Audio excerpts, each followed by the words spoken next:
Well, we're here again. That we are.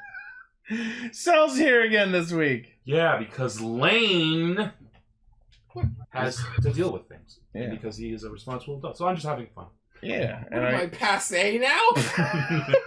You're a main member again. I'm still guest starring. Has that been declared? I didn't know that. You've been here for most of Kingohger. I guess, yeah. But, well, all right. I refreshed Sal's champion model in the overlay. I thought you were just cheating on me. But no! That's a lot of questions I don't want any answers to. We're all here! And I'm here too. Someone do the thing. Cue the roll call. Oh. Nailed it.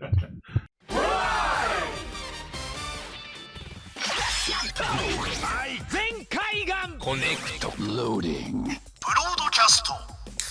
Perfect!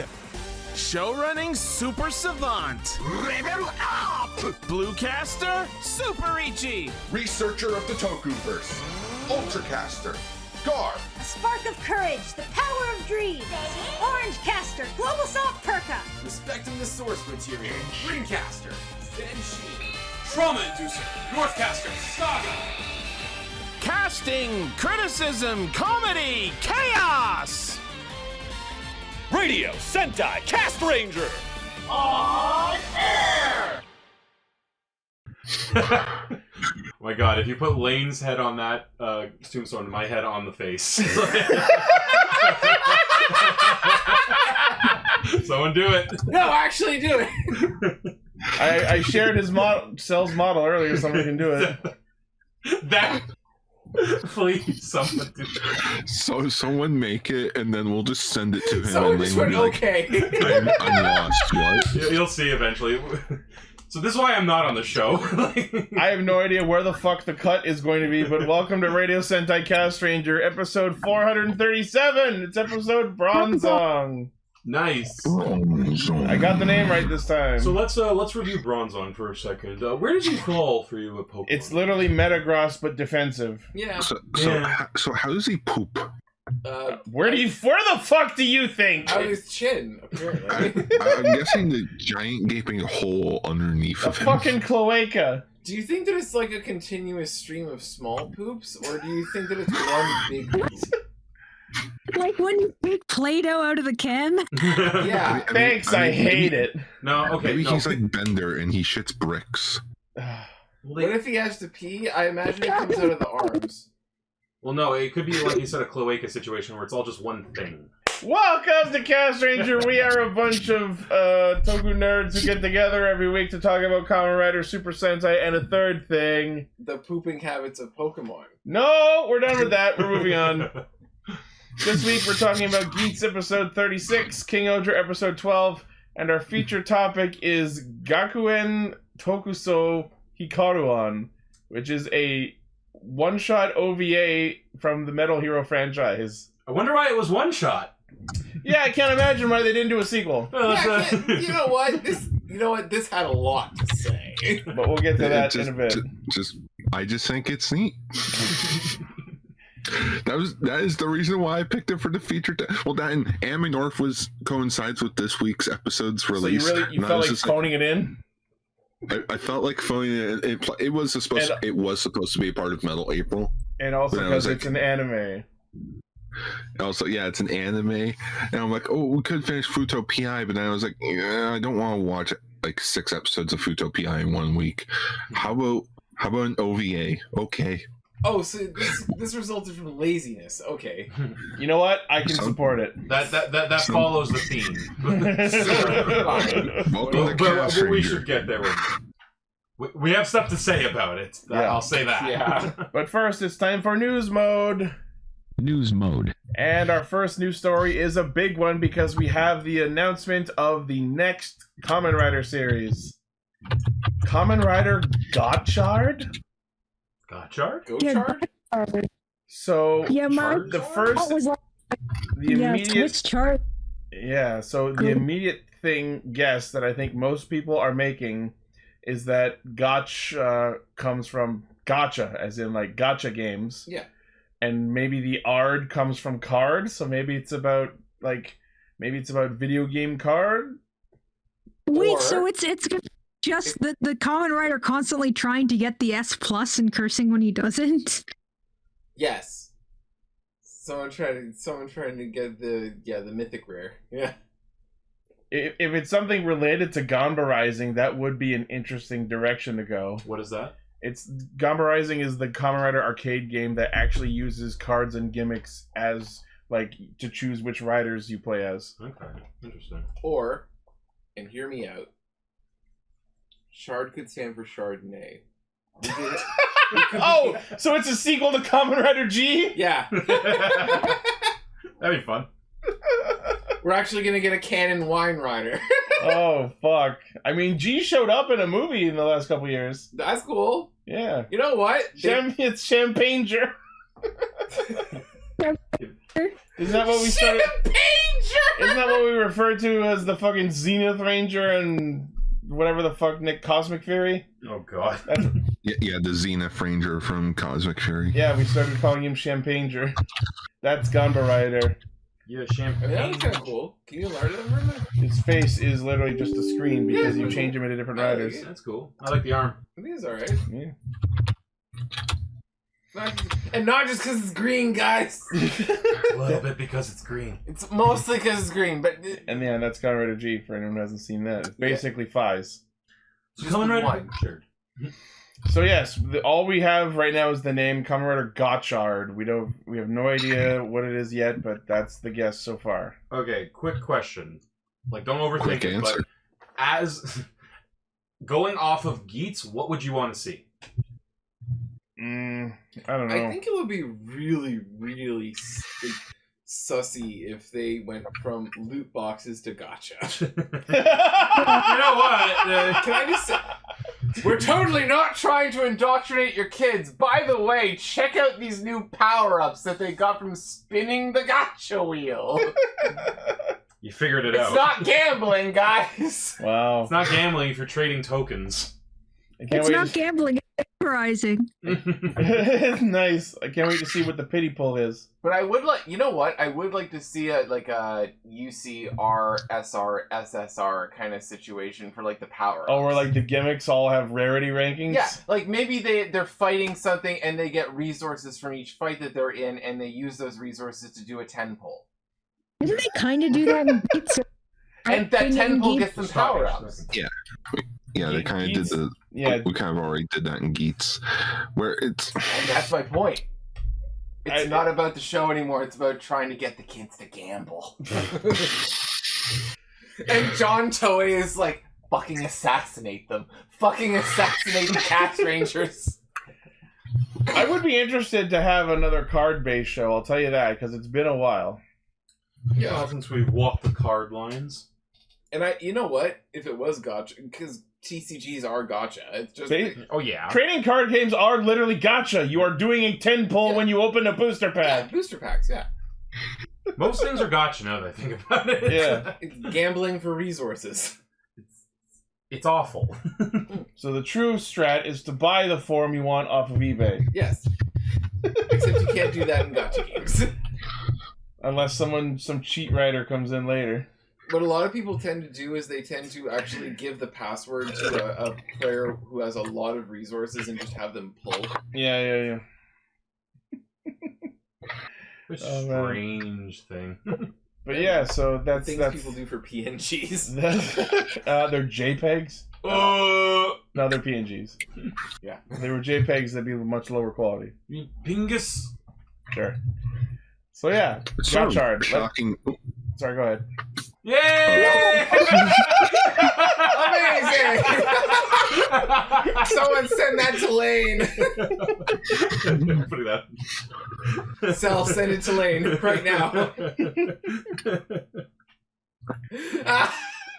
You were saying, Gar? It's a good edit. Oh, I was just saying, it's a bit surprising to think that we already are going into the 5th Reiwa show. Yeah. It's damn. Ow. We're on I fucking kind of want to see. Blade or something. I expect in 6 years to see a decade. Reiwa 10-year movie? Yeah, where it's like you have like the decade of Reiwa riders. It'll be Decade and Zeo again. Or at least they will be in it. You guys aren't Reiwa. Get the fuck out of here. Yeah. But yeah, I love Kamen Rider Gotchard. I expected a follow-up joke there. No, that's the joke. That I'm just not going to pronounce it right. Oh, okay. We don't know how it's pronounced. Also, a bit odd to go from Geets to Gotchard. 2 G's, yeah. GG! Yeah, 2 G's. It will be game themed. GG! These guys are playing. That's what the crossover movie will be called! Yeah, I was just about to say that's the crossover movie. Kamen Rider GG. Tyson GG! Kamen Rider X Kamen Rider. Freaking GG. You did it, everybody. GG You can go home. Retiring the podcast. We figured out Rider. Oh my god. It's all been leading to this. Oh, I said that as well, and then the show went 180. What's not being recorded? The screen. I don't know why it keeps doing that. At least I fixed it early this time. Sorry, buddy. And I preemptively resolved the issue that caused last week's episode to crash because the fucking OBS had replay buffer on, and I turned that shit off. I'm gonna post that picture again just because it wasn't recording, and I... No, the chat was being recorded, okay, just not the other side when we were looking at the name. Decker, thank you. That was hilarious. Yeah. GG no revice. Nice. Like, I mean, I could actually see it, something called that. We're on the first topic still. Yeah. The first ad. Alright, next news story. Yeah. Speaking of Geets, we got the magazine scans showing his upcoming final form, Geets 9, I guess? Boost Mark 9. So, Boost Mark 3 is about to show up in the episode that airs this weekend, so we haven't even gotten his in-between form, and we already have the official reveal of the next version of it. It's a cool belt. Oh, because it has 9 tails. Yes. I will say... Oh, he was the Hokage. The shoulders and the cape look fucking awesome on this. Yeah. Tamamo, no my god. I'm gonna need to see at some point all their forms next to each other. Yeah.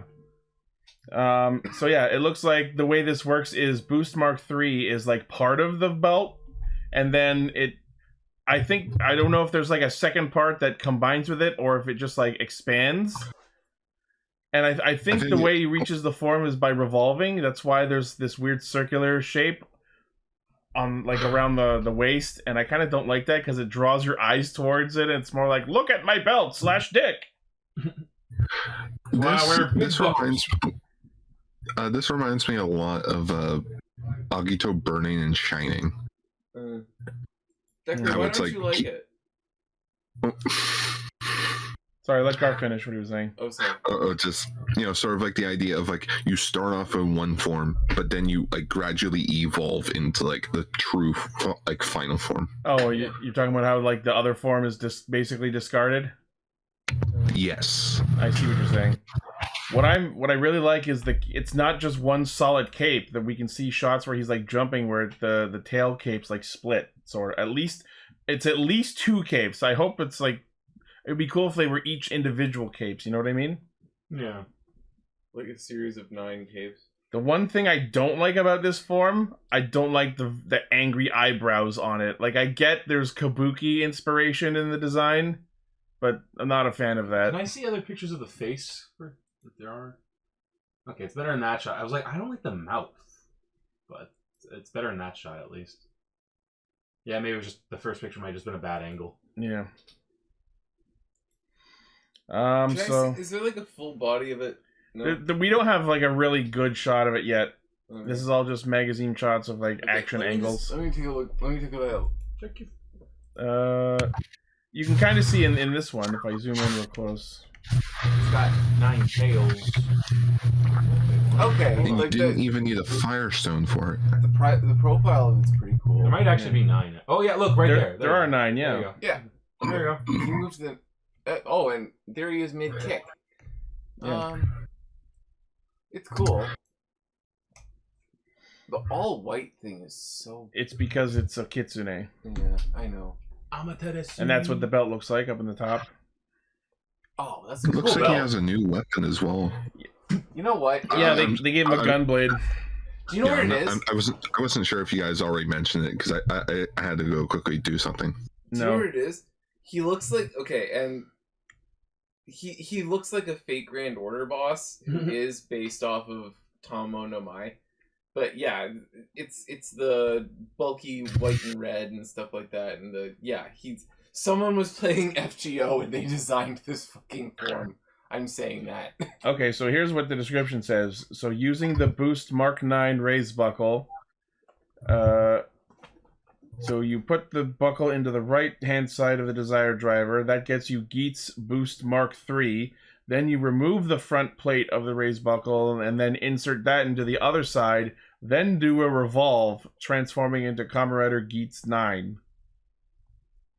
Yo. Nice. Interesting. And then in this form, he gains the power to rewrite the world. Oh, alright. And then the weapon he's got is the Geets Buster QB9. Can I make a prediction? QB. Can I make a prediction? Boost Mark 9 is going to be created when he harmonizes with the spirit of his mother. See, considering he has the quote-unquote power to rewrite the world, that seems likely. Yeah. Boy fuses with his mom and explodes. He's going to have a ghost conversation with his mom. She's going to give him his power to end the DGP. It's going to be Boost Mark 9. Yeah. So yeah, his weapon, the Geats Buster QB9, which has modes Railgun and Blade mode. Yeah. Cool. It certainly is a form. It's a thing. Yes. Alright. And our next news story is they're releasing another set of Kamen Rider Geets ID cores, and this is a big haul. So we got Kamen Rider Butchie from the Punk Jack special, Hakubi, Groovy, so both dogs, Letter, who wasn't in the previous pack, the broken version of Nadge Sparrow, the two, like, Hound Riders that Glare had in that one arc. Let me see if they're named. Chuta and Geshi, apparently. Geshi! Yeah. Toru, which is Michinaga's friend who died, we get his core. And apparently we found out that it's not a lion, it's a hedgehog. Oh. Wait, which? The blue one. Okay, yeah. And, most importantly, Garen and Lancer, the two bodyguards. What was that, Emily? I said a blue hedgehog, you say? Right? Wait a minute. Hold on. It's Sonic! That just clicked! What the fuck? God damn it. It's gotta die fast. Oh, and it's Black Panther and White Tiger. Oh. Yeah. Oh my god. I actually do like these, like, profile animal faces. They're fun. Yeah. Even though they're just pieces of plastic. Yeah. Welcome to this fandom. They're all just pieces of plastic. Is this all that it is? Welcome to our fandom. We buy a bunch of merch. So yes, Premium Bandai web exclusive, 3,300 yen for this for all of these ID cores. That's pretty good. What, like $35? Yeah. Okay. Releasing in September. That's not bad. Good. That's not bad for Right all. as the show comes to an end. Yeah. Well, we're not at the end yet. We're not even at the 40s. You know what's funny? Bottom right hound dog one. Like I see what it is. I see the nose. I see the jowls, ears. You mean bottom left? No, bottom right. That's not a dog. What is it? I'm not sure. I think it's like a mouse, maybe. But look at it. It looks Which like. one are we looking at? Look. The one of the Hound Riders. The Well, okay, it pale says brown hound. No, they were functionally hounds in the story because Claire was sicking them on Geets during the Hound Hunt arc. It's a beaver. It's a beaver. Okay. Yeah, I think that one's like a muskrat, maybe, and then that one's a beaver. Okay. No, it's the snout of a terrier. No, this one and this one are dogs. Yeah. Okay, and what's that supposed to be? I think this is a muskrat, and then this one is a beaver. I don't know. Someone will have to look them up. It's fine. Anyways, those are cool. They are cool. I wish those guys got forms, but no. Moving on. The announcement of SH Figure Arts Kamen Rider Punk Jack. AKA Kamen Rider fucking Glam Rock Freddy. Yeah, this is hilariously timed considering the Punk Jack special also just came out, which I watched, and it was great. Although, I have to say, it kind of takes some of the magic out of the DGP. Just a little. Yes, so we have Punk Jack monster form, and he is also in beat form. And of course, you can customize him with the other figures, so he can be Monster Boost if you so choose. Very cool. Very sexy. Cool, yeah. Very orange. I love modular figures. Yeah. Like, switch stuff out. So you can do... so this is Premium Bandai Web exclusive, of course. 9,900 yen, releasing in December. So the Halloween Rider will release in time for Christmas. Thanks. They should have released it in October. That would have been fucking perfect. Nailed it! That does look like a jack-o'-lantern, too. That's I know, that's the point, Punk but like, Jack. it's working, is what I'm saying. Get Punk Jacked. And of course, you could do entry form. I actually prefer that. It looks great. I'm pretty sure Lane does too. Because it's a bear. He's got a great theme song. Yes, it's a fucking banger. It's a fucking bop. All right. Also in the Geats Figure Arts line, Ooh, Kamen Rider Glare. That's cool. Oh, jeez. I prefer Glare too, but this is cool. I don't know which one I prefer. They're both good. Oh, and you can remove the eyes. Excellent. I was hoping that would be a thing. Which eyes? The pauldrons and the middle of the chest plate and the knees. Oh, I see. See? Oh, okay. Cool. One on each shoulder, one on the chest, and two on the knees. Hips or lips, bud? Pluck out his eyes. Now the real question is, can you put those on figures? Do they just... Because I'm going to take them and put on... Oh, people on our Discord are saying you can put them on other figures to make it look like they were hacked. And then you can explode them. Just like Sid. Yeah, the item comes with a brainwash head part to reproduce the rider's look once they are under Glare's control. You can attach to the SH Figure Arts. Lane and I were talking about this the other day, like not about Kamen Rider figures. Oh, there's a picture of it. Just Cool. like SH Figure Arts in general, they really do put a lot of care into like the amount of shit you get with the thing. You know? Especially the last couple years. Yeah, like they're really good with that. Like for the price that they put out, the attention to detail is very good, and I can actually justify myself in buying a SH figure. SH and NECA. Yeah.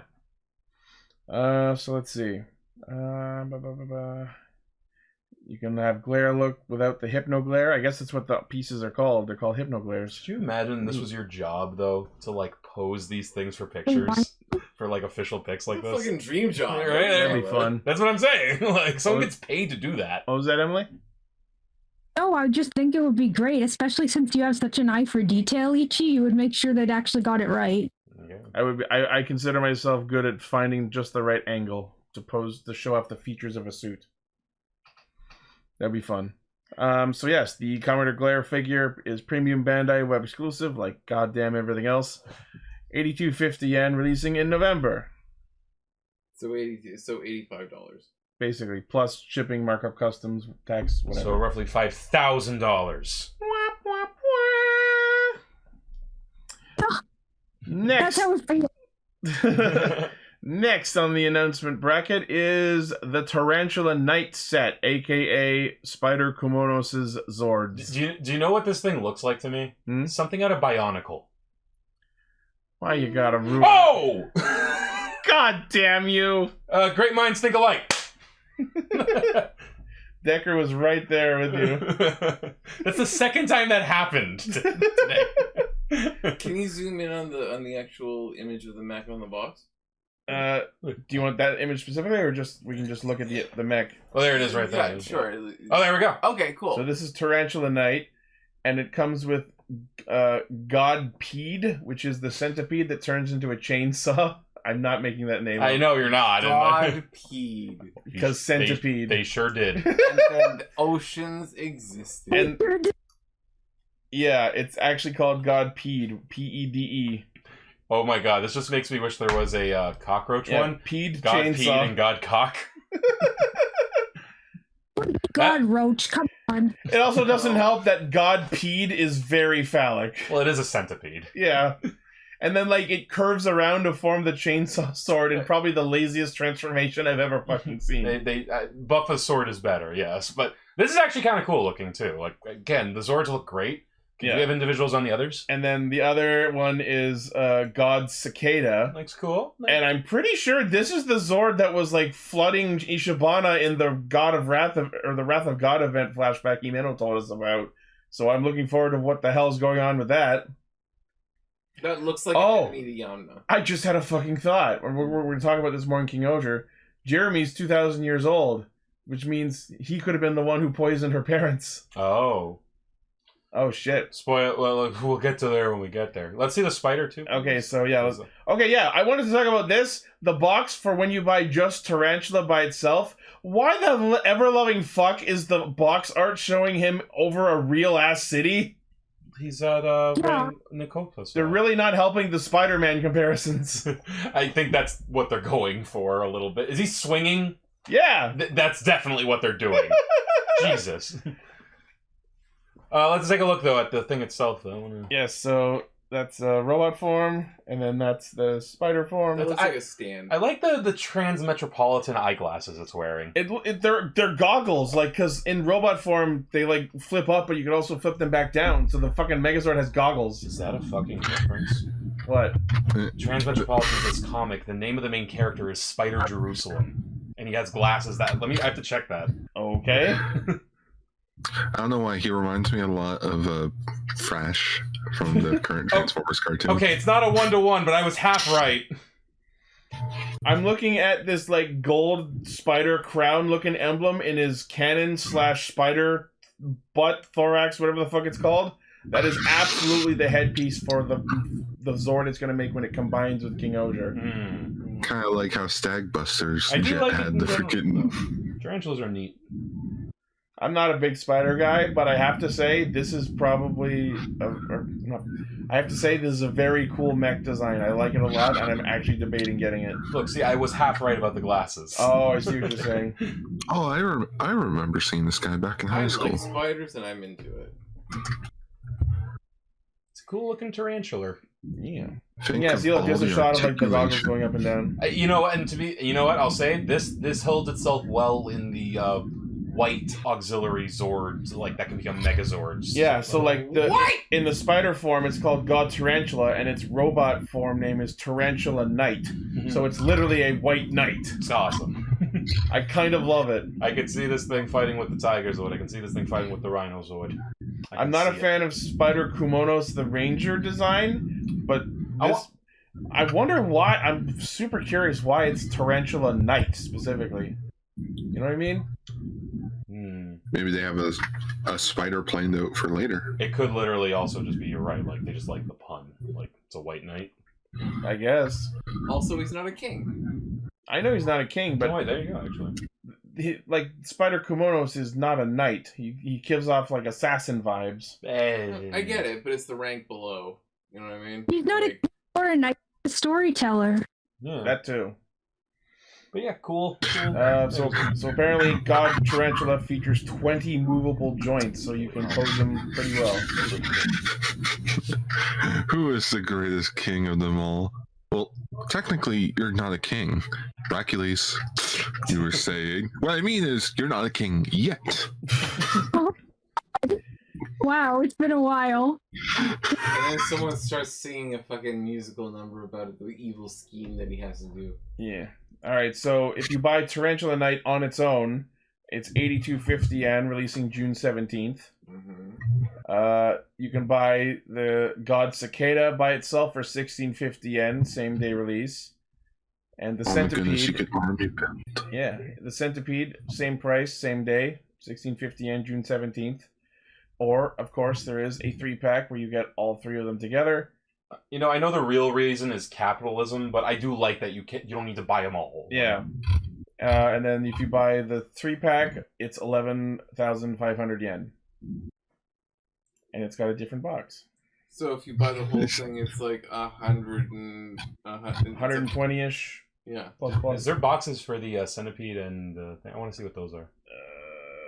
Yep. they're not Spider-Man themed. Why is the They're Beetleborgs in the background? That's the castle. Yeah, Same one. same thing. Yeah, okay. No, See, look, but that just makes me further question why the Tarantula Night solo box. dude, you is nailed the it. It's to invoke Spider-Man. Yeah. He's popular right now. I swear to God, if we get Isekai to regular Earth at some point, I will goddamn flip my shit, You're gonna and do not it. in a good way. You're gonna do it. Quit Sentai. It's gonna happen. Sorry, guys, we ran out the budget for the green screen. They room. specifically said we don't have to worry about their special effects budget. They lied. They lied. Fuck! They blew it all in the first quarter. Are you trying to tell me all John gone. Toei has lied to us? Has it ever happened? It's that scene from Mike Tyson Mysteries. We can't. I spent all the money. It's gone. Well, now that I'm good and angry, let's talk about Dawn Brothers. There we go. No. Oh boy, Zanglass Sword Memorial Edition. I haven't seen Don Brothers. What is this? This is the Red Ranger's weapon. It's actually kind of neat looking. It's a sword that's shaped like sunglasses. Less. And it I was like, you don't like it colors. anymore, do you? Well, okay. It doesn't look exactly like sunglasses, so It's the Zanglass Sword. but it looks like a sword. Like, well, I should fucking hope so. that's a kind of a crapshoot in Sentai. True. What was that, Emily? I just said, well, it is a sword, but I guess you're right that it is very possible to be swords that look nothing like swords. You know what it looks like? It looks like a dark saber. That's a little. Like, I like the rainbow aspect to it. Yeah. It looks like something you take to the rave. You probably could. It's got rainbow lights on it. Enichi. Yeah. How does Darude Sandstorm go again? No. No, I'm not gonna. Don't do it. I'm not gonna do that. I will. Fuck. Now Aaron's gonna fucking sue us. So this version of the Zanglass Sword is 700 millimeters tall, which is 140% larger than the DX toy. What a weird unit of measurement. 700 millimeters. Yeah, and this one specifically has no visible screw holes compared to the DX one that does. So does that make How am I supposed to customize it then? No, it's 70 centimeters. Do we have like pictures of it on its own? Here's one. Like, okay. Again, I haven't seen Dawn Brothers, and I so I just don't have that taint of watching the show.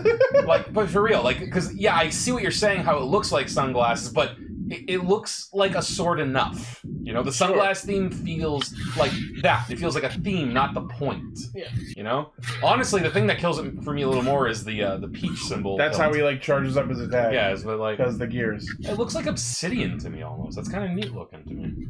Just so you know that pink and yellow on the blade is not like a sheen or glow or anything. That's just solid color on it. Okay, that kind of lessens it. Right. But I like. Yes. Okay, so just watch Avatar, Sun Brothers, and that'll be my favorite show. So apparently, this release will include 12 types of Hisatsu, some of which were not in the DX version. It has a dialogue and a background music button, and lines from Taro, Sonoi, Shinichi, Haruka, Tsubasa, Kijino, Jiro. Wow, fucking everyone. Everyone's here. And the 3 songs it has are Tsuki no Mizoshiru, Sakuretsu Hisatsuogi, and Sometimes They Clash. Oh. Those colors? Yeah. Nice. And it comes with the Robotaro gear Don Oni Taijin, which is a gold version of the Oni Taijin gear, which fits in the Memorial Dawn Blaster. Premium I think that Bandai was Sorry. Oh, I was gonna say, I think that was like an early bird type of thing that they released at stores, I think. Probably. Like the gold plate, I guess they had some left over, so just fuck it, put it with the Memorial Edition. Yeah. So if you want this Memorial Zanglass Sword, Premium Bandai Web exclusive, 16,500 yen, releasing next January. $160. Plus, but yeah, basically. And next in Dawn Brothers news, we have a fucking gold-plated release of Don Oni Taijin. Hey, there's something different about you, Oni Taijin. What is it, you get a haircut? Look closer. Oh, you're a solid gold and you're a deity. The Megazord is solid gold! You know, I say this as someone who does like gold as a color. I'm not a fan when they do this. When it's just It's lit. Don Oni Taijin was already gaudy as fuck. This is gaudy as fuck. Okay, I know we're on extra, but can I quickly, briefly talk about this random dream that I had last night? No. I'm so curious how this relates. Okay, so I had a dream where the Mighty Morphin Power Rangers were there, and you got red, black, yellow, blue, pink, and butterscotch. What? he was my favorite. Ah, yes, the Butterscotch Ranger. Like it was designed after like the Gold Samurai Ranger, Shinken Gold, but replaced the gold parts with butterscotch, and I'm like, yeah, that's the Sixth Ranger from Mighty Morphin. I will not stand for this Tommy erasure. Too soon. It's a gold. Like if you like Sentai Avataro, I don't know what the fuck it's called. No, but don't you remember Rita when she was like, "Ah, my evil Butterscotch Ranger! Wait, Let my butterscotch grow! Oh, no, you guys, that was Goldar in the 2017. Yo!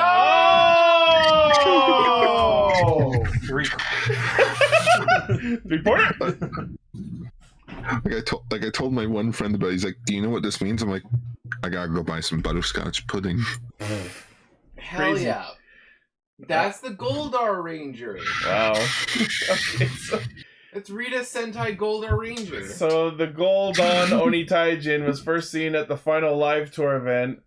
The entire body is vacuum deposited. What the fuck does that mean? I think it means they put it into a vacuum sealed bag. Cool.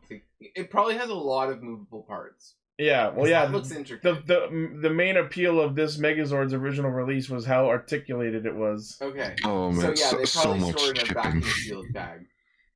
So it is vacuum deposited and coated with a clear color top coat to create this luxurious Holy look shit. that uses a lot of gold paint and clear paint.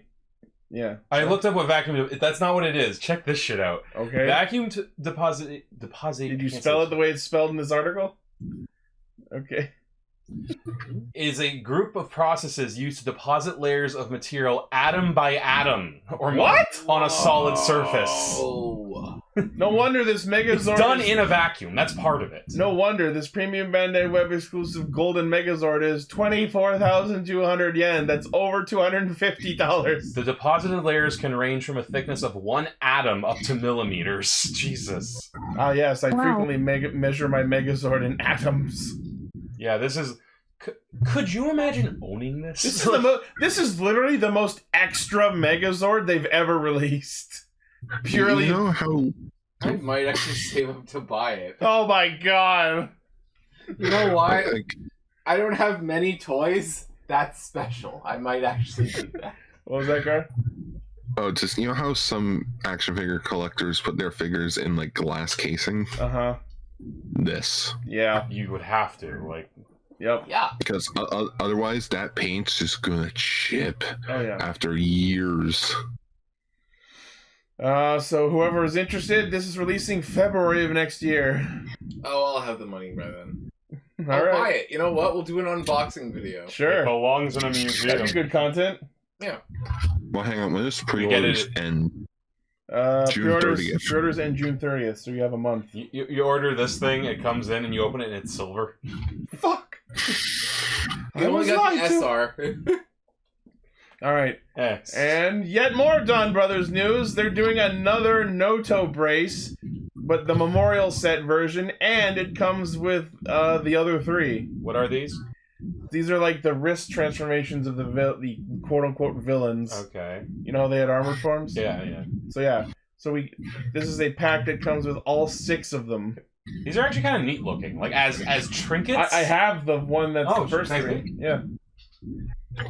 I decided since Sonui was my favorite character, I wanted the one keepsake from These Don are actually, Brothers. yeah, these are kind of neat looking, Yeah. honestly. And then you tap them and they play each one has their own henshin chime. I like the seal quality. I like how they're all different but the same. Like, you know. Yeah. These are legit. Here, I'll see if I can. Oh, I have to hold it first. You have to like hold it to reset it. It plays the dialogue and then it does the transformation sound. You know what these would be? Hold on.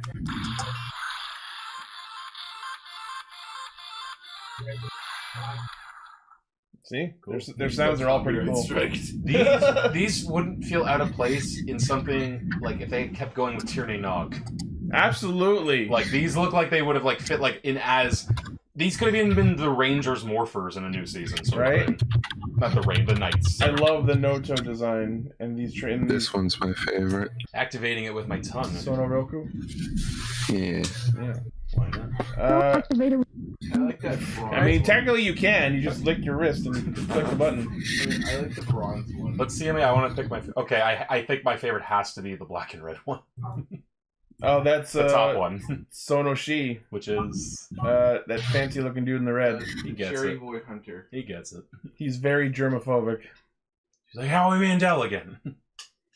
I mean, they're all kind of assholes in their own way. Yeah, but that red one and black, it's very fire and blood for me.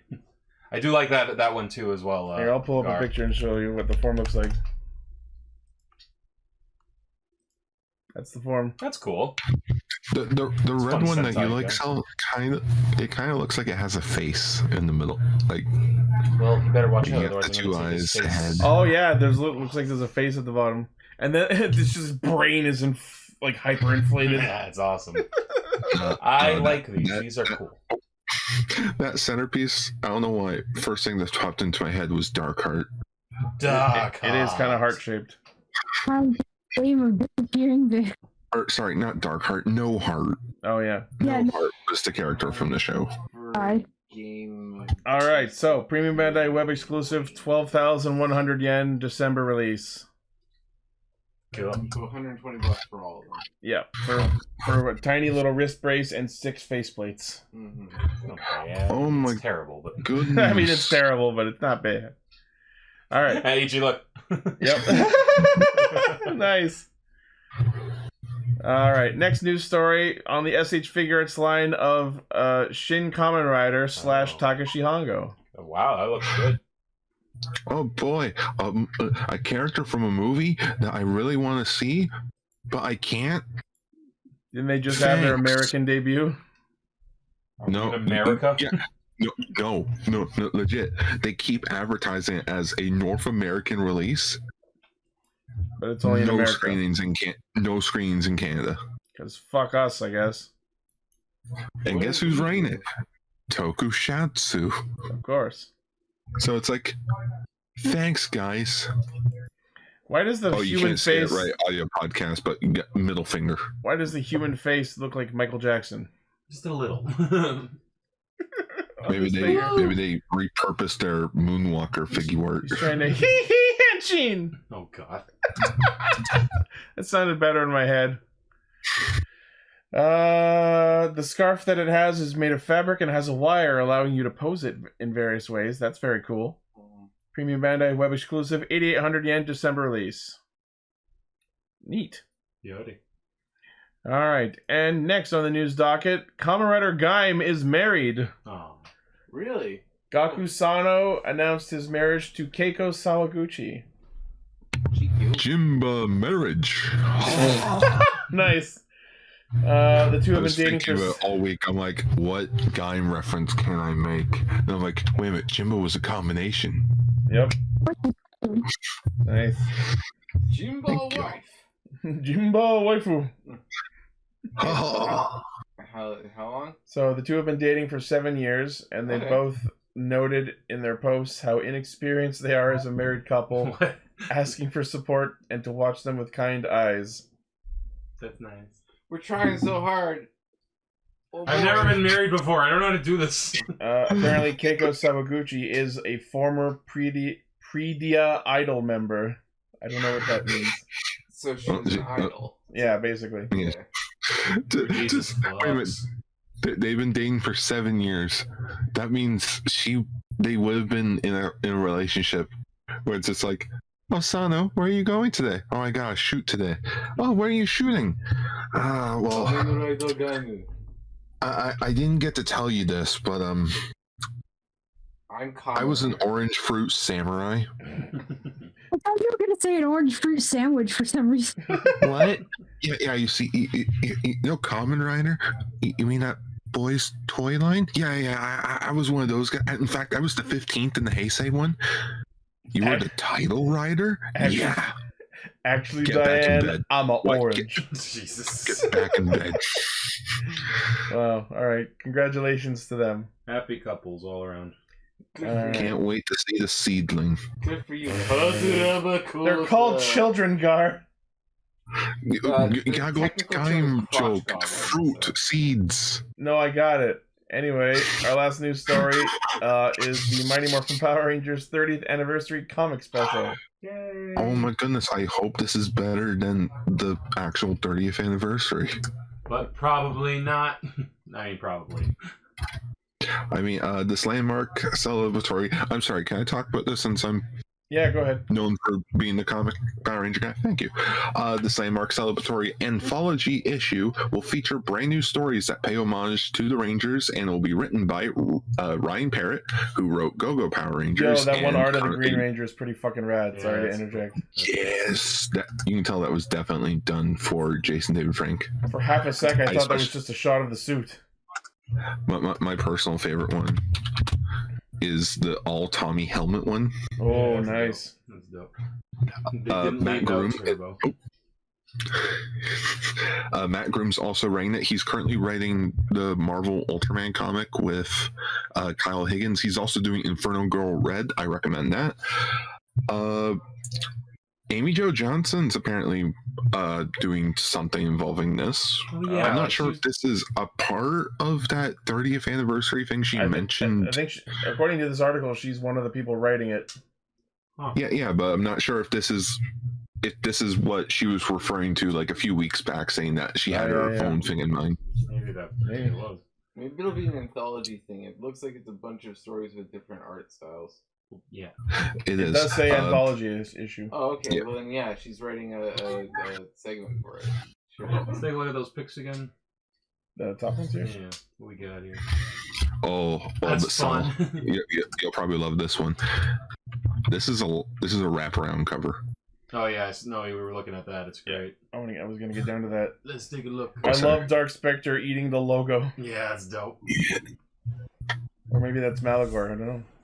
It could be both. Did I ever tell you look like my fiance? It's Dark Spectacle. Spectagore.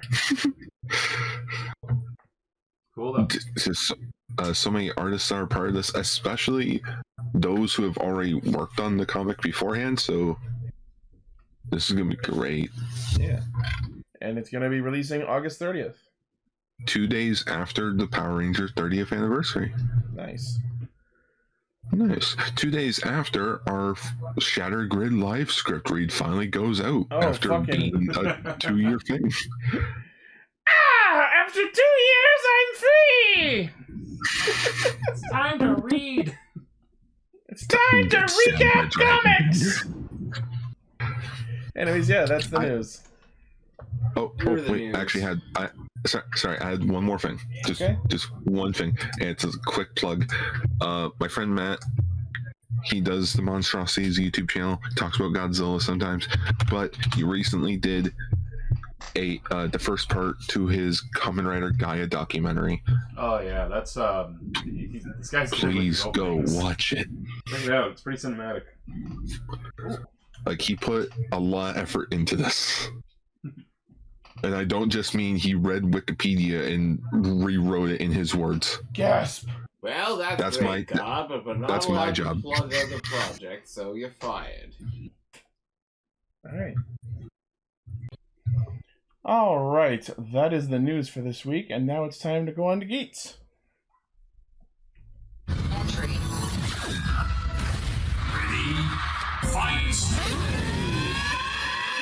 So, Paul, I bet you were happy to see that Punk Jack is indeed punk back. Oh, Punk back. yeah. We finally we get to see more from your boy. He started off as the biggest fucking douchebag, got like 1 billion years worth of character development in 10 minutes, and then all of a sudden got fucking Lucy Liu and Futurama. This is also really well timed because the Punk Jack special came out, which I watched. Well, yeah, there's that. Although people on Twitter and Discord have pointed out that this is just Yuya Takahashi doing what he does best.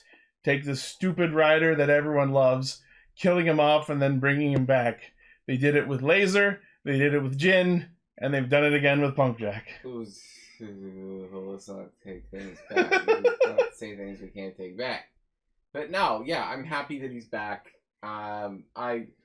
It was a whole moment for me where it was just like when he had that little redemption arc in that 5 minutes where I was just like, he was just like, I'm gonna be a new guy. I'm gonna side with you. I'm gonna turn my life around. I'm gonna turn my whole life around and memory around. And then he exploded. Yep.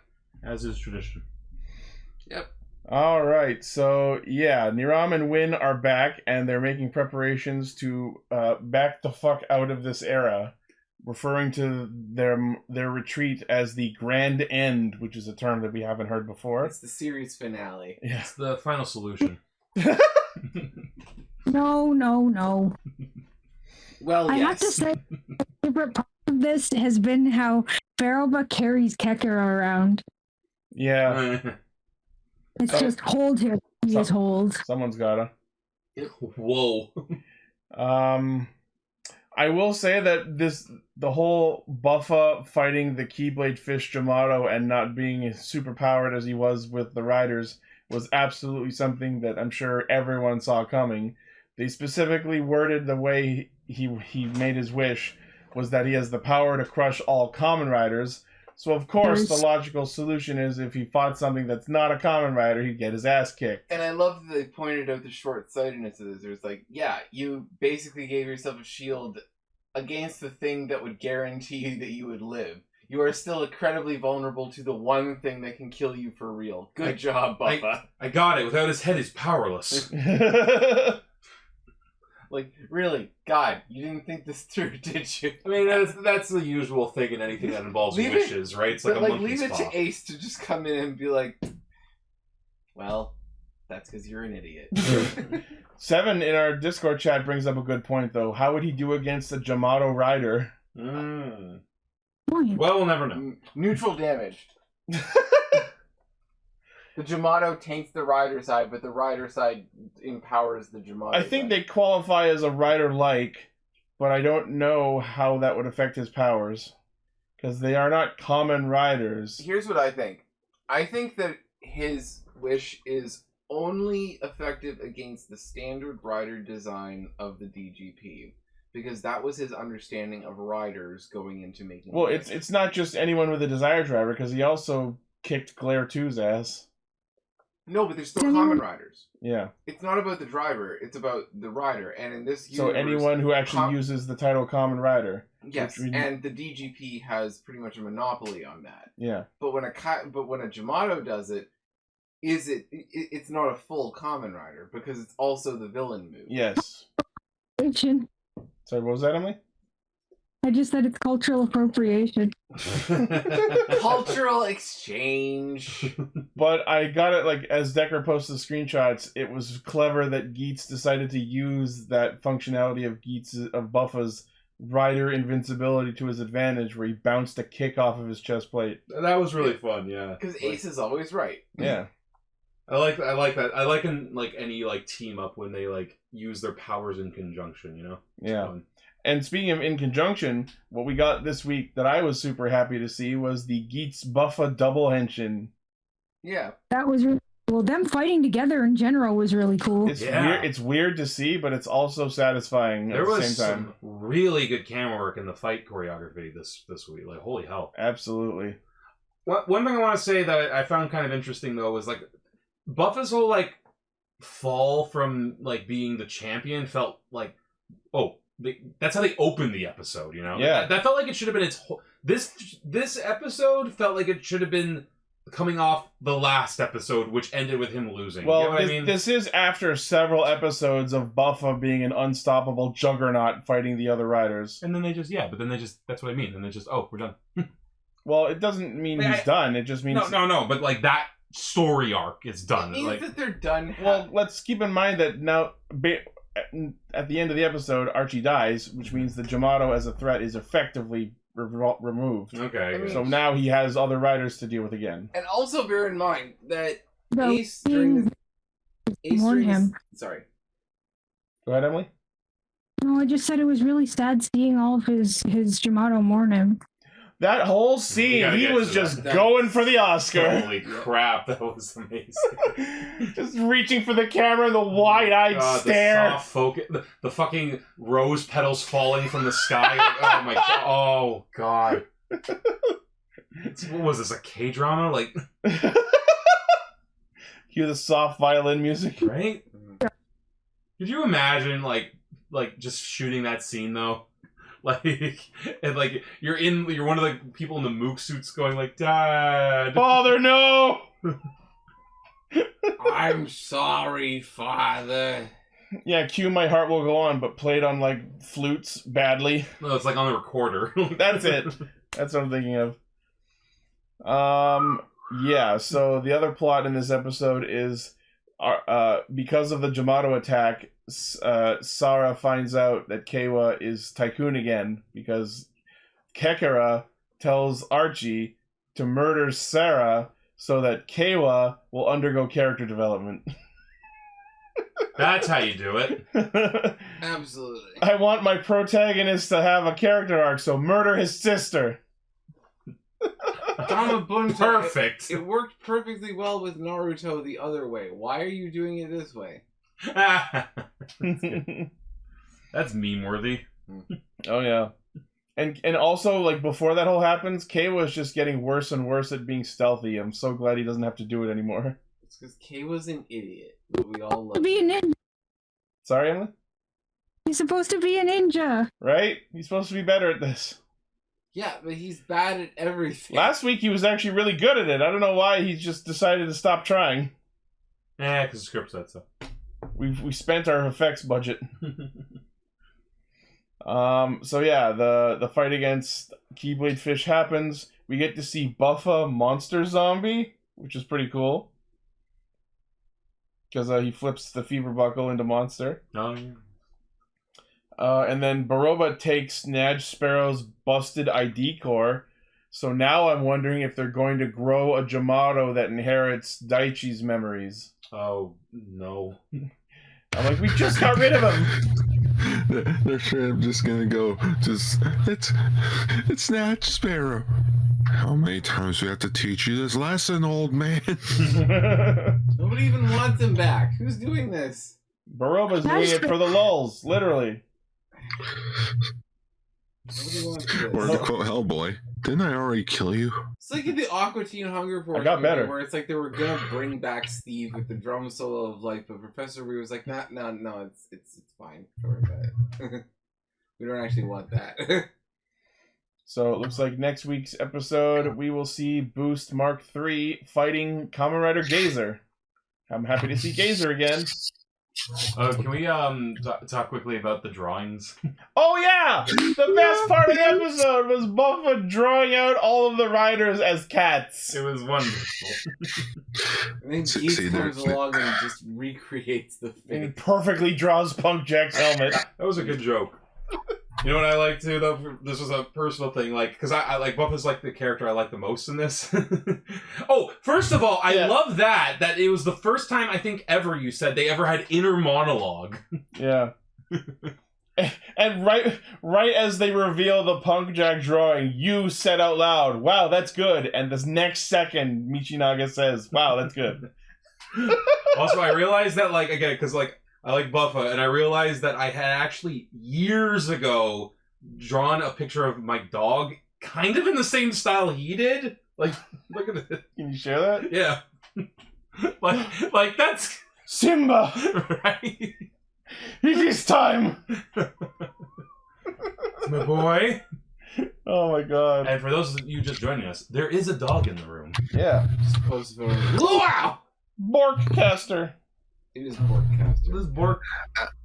I don't know why, it just, like, the Ghost Ager drawings just popped into my head when I thought the drawings. Except those are good drawings. Whoa. Wow, how could you do this? Those are nice. And to think this was meant to be drawn by a little boy. Wow. Oh, yeah, I mean, fuck. some little boys have talent. The source is... this is legs. That's good. When you start to dive deep into a fandom. becoming one with the fandom. When you share a good hentai pic and they ask for the source. What the fuck is this green Gaim? That's Gaim. Yeah. Oh yeah, so follow Toku J. He does some really damn good like Ranger designs, where he's sort of been taking every Power Ranger team and giving them the equivalent of 95 Power Ranger movie designs. Yeah, Vegas says what I was about to say. Gaim as if he was a Green Lantern. Yeah, actually. Which, that is the Gaim Lantern. Basic. Yes. Oh, Gaim Hornet. I found we're a being interrupted by there's Mike. a water filter over it. But Yeah, sir. That was a surprising guest cameo from Mike Caster, our neighbor. All right, I need to put up a recording sign. So yes, that's Geets. Very cool. Looks like Boost Mark 3 is happening, and Mark 9 will be no doubt not far behind. Which means the finale.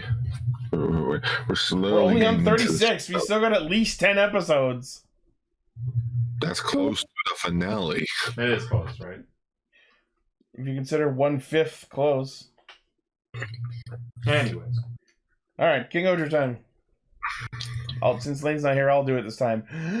Okay, Buso!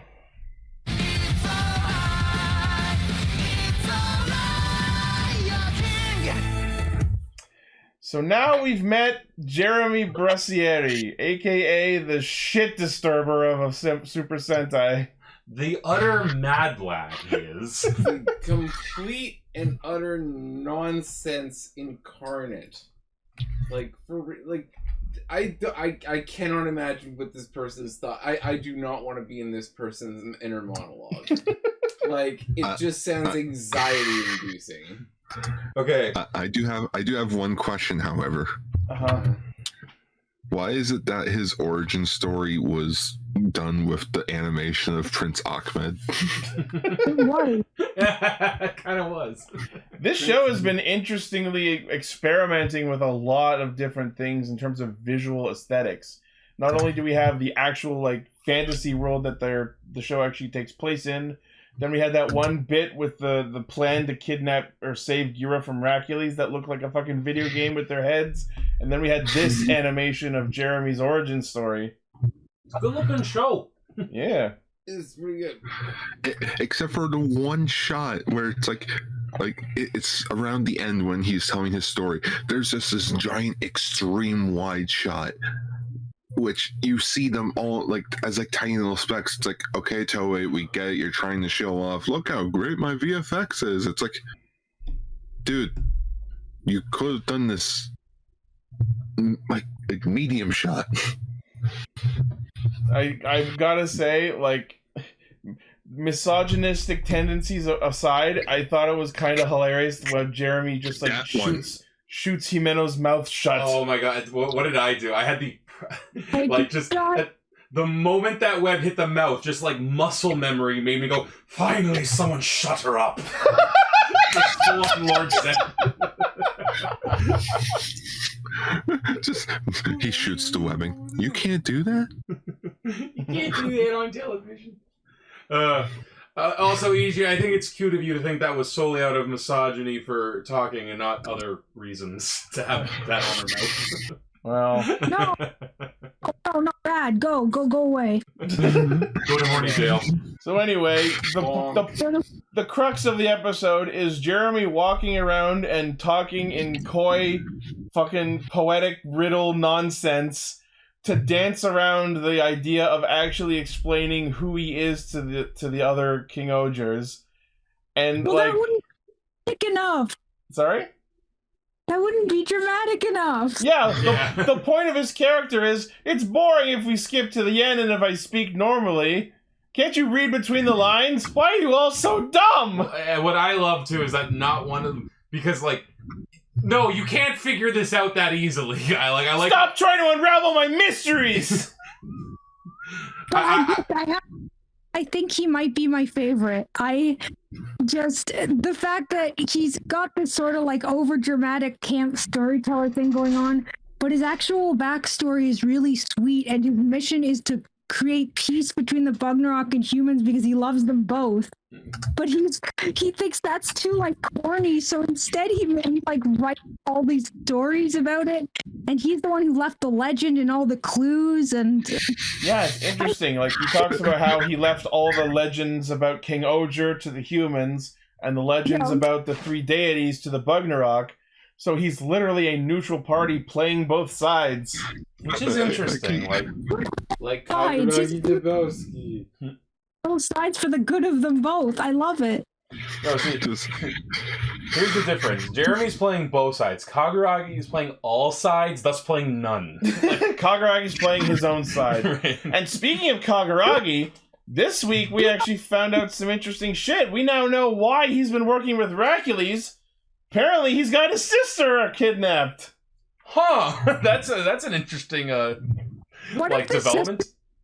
Out to be Kaguragi and Drag, who goes there whenever they check in on. Dragoragi. What if that with his twin, the actor's real life twin? Oh, as we found out. Suzume is just his, it's not actually his sister, it's his brother, but who's also in disguise as a quote-unquote sister. No! I would fucking die! But jokes aside, I think it's interesting because, they're, again, this show likes playing with the fantasy tropes. That could be a real princess in a tower situation. Yeah. We didn't need more proof that Hercules is trash. It's just gravy at this point. Yeah. But it's interesting to get a bit more information on Kaguragi's motivations. Up until now, it was just the idea of he's cuddling up to him, warming up to him to get information out of him. But now we know he's actually being coerced into helping him. That actually puts a whole new explanation under so much shit he's done in this whole show. And something I gotta go ahead, Edgar. It's just you guys were just mentioning how it's his twin, it's his twin brother playing the female character. I mean, it wouldn't be the first time Sentai's done that. Yeah, they just you know what? There you go. Just Naga-Ray just plays a female member of his race. Yep. No. Yep. They all look the same. They're doling out the information in this show in an interesting way. I think in a good way. Yeah. Because you're right. The way they revealed that, it didn't feel out of nowhere, but also they didn't over-explain it. They just so where's my sister? Yeah. How's your sister been? Or no, you know what it'd be? Here, you're gonna like this, Emily. By the way, what's her name? Suzume. By the way, how is Suzume? Delicious. It's a Clone High joke. Oh. Have you noticed that the entire time I was waiting for someone to mention that I've been posting Scudsworth? Oh no, I saw those. I was just I thought you were just telling us, and I'm like, hell yeah. Yep. The entire time I've been posting these to see if anybody mentioned it, and no one did. Because again, I thought your Discord was being wonky and just keeps re-uploading it. So yes, that's happening. So after we get this brief scene of Jerami on trial in Gokon, we get my favorite scene in the episode, which is Jerami on trial in Inkosopa. This is the best. Just the best. Yeah, they pull courtroom raising seats on chains. Really epic. Yeah. The electrocution. The fucking lie detector. Alright, we need to test this shit. Gira, put that helmet on. Okay. You just see this fucking smile on his face oh boy, something fun! So you're not actually evil, right? I am so the evil king! Bam! Struck by lightning. Not even an electric shock. Struck by lightning. You just watch him flop over, basically dead. Right. And they just leave him there. Yeah, he's just laying there for the rest of the scene. It was great. Not one person in the room is concerned for his health. I know, and Shiokara, his associate, to test to make sure it's working, he puts it on, he just yells, Yanma sucks, I guess. And then when Shiokara goes down, whole ass fucking med team. This is great. Machine.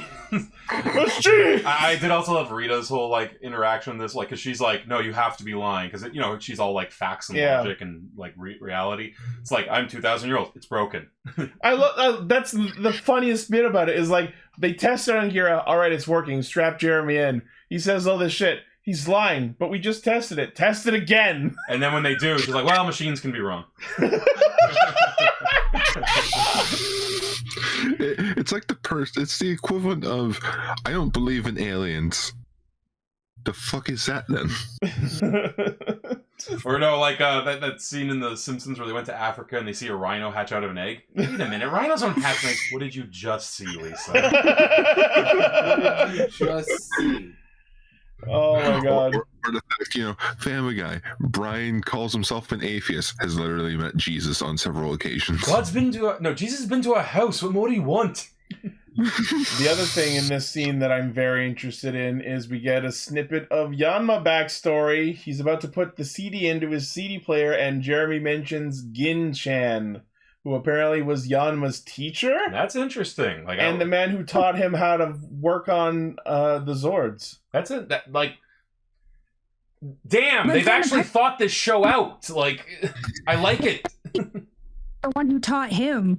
Yeah, Jerami taught Gin, who taught Yanma, and of course the first Zord he ever worked on was the Spider Zord. Mm-hmm. But yeah, I'm super excited by that. I'm looking forward to learning more about this Gin-chan that Yanma was taught by. Also, they're giving you a little bit up front and a little bit more at the end. Yeah, Like, it's been a while since we got any Yanma story. Yeah. Literally since episode 2. What were you gonna say, Gar? It came to my attention just like a moment ago. They never transformed this episode, did they? Nope. It was all about Jerami. Sorry, go ahead, Gar. Oh no, go ahead. Oh, no. I like that. That felt like a decision. Yes, you know, like, this is his episode. Yeah, like, and it worked very well. Are we skipping ahead, or is there anything? Because like when he fought when he fought Death Rock, I thought that was a cool fight. I mean, as expected, I'm a little disappointed that it's still not a sequence henshin, but damn. But in this episode, right? Damn, did he fucking make that dramatic? The fucking leap into the air, and then the spider just like taking over the camera. Yeah. And then the gentle float back down. I know you as non-stock henshins go, and debut henshins especially, pretty fucking good. It's also a belief of mine that the pen is mightier than the sword. The one thing I will say that I have to criticize, the fucking chime is garbage. Yeah, didn't we say it was like SpiderKumonos? I'm like, what the fuck is that? Because spiders make scary voices? I don't know. Even like the normal Kingohger chime, the O Kuwagata Ohger chime, those are both magnificent, beautiful, gorgeous. Love them. It's weird. What the absolute fuck was that? I'm like, I know you said you're not huge on his suit either. I kind of like it. I'm not a fan of the suit either. I like the gold and white. I don't know. Wait, the voice is done by the artist for the Black Sun theme. Neat. But yeah, so Black Sun, the show that we haven't talked about yet. Eventually. So let's talk, I guess, about his plan. Like, so apparently, so I don't know if we went into detail about his backstory that we find out either. So sorry, yes. After all the coy nonsense, poetic language and subtleties, and read between the lines, we find out what he is the child of a human and a Bugnarok. So he is half Bugnarok. It's very interesting. I was kind of close with my guess that the Sixth Ranger would be a Bugnarok prince. But it's just his hands. Yeah. I mean, it's honestly a cool idea. The like, I do like the hand thing. Yeah. It is a neat idea with like, okay, the child of the two warring factions who wants to unite them. Like that. Yeah. Again, that's another fantasy trope as old as time. Like, yeah. I thought it was interesting. I wasn't expecting that at all, honestly. Yeah. So yeah, his whole deal is he is basically immortal since he's lived all this time because he's half Bugnarok, and because he is a child of the two different factions, he belongs to neither, and he wants to basically erase the concept of society that has the humans and Bugnarok at each other's throats, and he wants them to learn to coexist and share the planet. Mm-hmm. It's like, God, that picture. Like again, like I like you were talking before, how like he kind of almost could be the antagonist of the show if we're going by goals, you know? Yeah. He could possibly be a boss. Sorry, protagonist. Sorry. Oh, my bad. Especially since A, he's the one narrating the show. Exactly. And B, at the end of the previous episode, he declared himself the man who will become king. And C, he spends this episode talking about how he's the king who will rule over all. As in, he's going to basically unite society under himself. Well, how did he put it? The unwoven? The unwoven king. Which is cool. The king who rules over the unwoven. Which that's a pretty badass title. He's what they call the protagonist. It is a cool arm, too, though. I like that idea of it, like a bug arm. Yeah. You know what that reminds me? What's his name from Aladdin? The guy with the skeleton arm. Malik? What's his name? I forget. Someone in the chat will get it. It reminds me of a certain movie that we haven't seen yet. Little Mermaid? Yes. The Little Mermaid. Yeah, so we get the debut henshin of SpiderKumonos, and he fucks up Death Narok with not only some interesting trickery, some acrobatics, some fake poison moves, but also actual poison. There was that really fun shot of him, like, slicing down the tentacle. Yeah. That was cool. Yeah, I don't know, Death Narok, I'm starting to get a bit tired of. He is kind of flat. Out. Sorry? His minion was freaking out. Oh, yeah. Oh, yeah. Kamejimu does that. Death Narok is, like, he's getting, let's be honest, he's getting Sentai villainy. Yeah. But, like, I think there is still something they could do with him. Like, I think the best thing they... Hold on. The best thing they could do is, yeah, he's ruthless and whatever, but he genuinely wants his people to, like, be safe. I think that's part of it. Like, if they go with that, like, he's... Like, I think they could play up that angle. It's like, okay, just because, like, they're scary-looking bugs, it doesn't... I think they need to play up the idea that the humans stole the land from the Bugnarok. Yeah. It's interesting, and it's... Because then there's villains on both sides, aside from Hercules. And I'm sure both sides have a point. Yeah.